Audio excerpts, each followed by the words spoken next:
ତିନିଟା ଚକ ଆମେ ଅଟୋରେ ଯିବା। ଆଉ ତାଠା ଟିକେ ଦୂର ହେଲେ ଆମେ କଟକ ଭୁବନେଶ୍ୱର ହେଲେ କୋଉଥିରେ ଯିବା? ଏଇ କାରରେ ଯିବା। କାରରେ କେତେଟା ଚକ?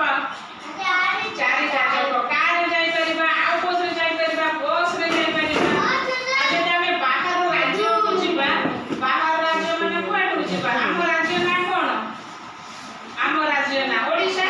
ଆମେ ଅଲଗା ରାଜ୍ୟ ଯିବା, ବମ୍ବେ ଯିବା, କଲିକତା ଯିବା, ଦିଲ୍ଲୀ ଯିବା, କୋଉଥିରେ ଯିବା? ନେପାଳ। ଟ୍ରେନରେ ଯାଆନ୍ତି ସବୁ, ବୁଝିଲ? ଦୂର ଜାଗାକୁ ଟ୍ରେନରେ ଯାଆନ୍ତି। ଦେଖିଛ ଟ୍ରେନ ଛୋଟ ଛୋଟ ଡବା ସବୁ ହେଇଥିବ, ଲମ୍ବା ଲମ୍ବା, ତାର 30ଟା 40ଟା 50ଟା ସବୁ ବଗି ଥିବ। ଦେଖିଛ ଟ୍ରେନ? ଦେଖିଛ ତ ପୁରୀ? ହଁ, କଟକରେ ଅଛି। ତାପରେ ଏଇଟା ଦେଖ, ଏଇଟା ଆମେ ଟ୍ରେନ ଦୂର ରାଜ୍ୟକୁ ଗଲେ, ଅଲଗା ଦୂର ଦେଶକୁ ଗଲେ ଆମେ ଶୀଘ୍ର ପହଞ୍ଚିବା ପାଇଁ, ଦୂର ରାଜ୍ୟକୁ ଆମେ ଯଦି ଯିବା, ବମ୍ବେ ଦିଲ୍ଲୀ, ଆମେ ଟ୍ରେନରେ ଗଲେ 2 ଦିନରେ ପହଞ୍ଚିବା। ଆଉ ଏଇଟା କ'ଣ କହିଲ?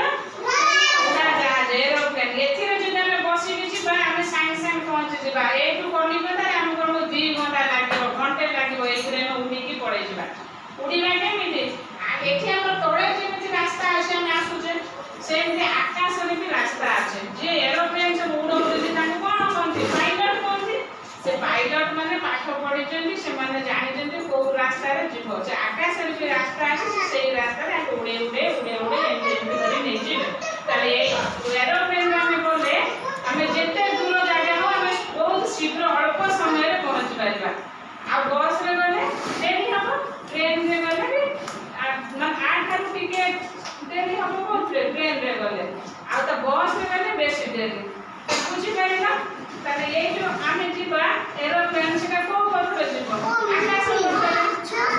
ଆମେ ଏମିତି ରାସ୍ତାରେ ଯୋଉ ଯାଉଛି, ଗାଡି ସବୁ, ବସ୍, ଟ୍ରକ୍, ଏଇ ସବୁ କାର ଯାଉଛି, ଇଏ କୋଉଥିରେ ଯାଉ ସବୁ? ଏଇଟା ସ୍ଥଳ ପଥ। ଏଇଟା ହେଲା ଆକାଶ ପଥ, ଇଏ ହେଲା ସ୍ଥଳ ପଥ। ଆଉ ପାଣିରେ ବି ଯାଉଛି, ପାଣିରେ ଜାହାଜ ଯାଉନି ସବୁ? ପାଣି ଜାହାଜ ଦେଖିଛ? ଶିପ୍, ପାଣି ଜାହାଜ। ସିଏ ହଉଛି କୋଉଥିରେ ଯାଉଛି? ଜଳ ପଥ। ହଁ, ସେ ଜଳ ପଥରେ ଯିବ। ବୋଟ ସବୁ, ଜାହାଜ ସବୁ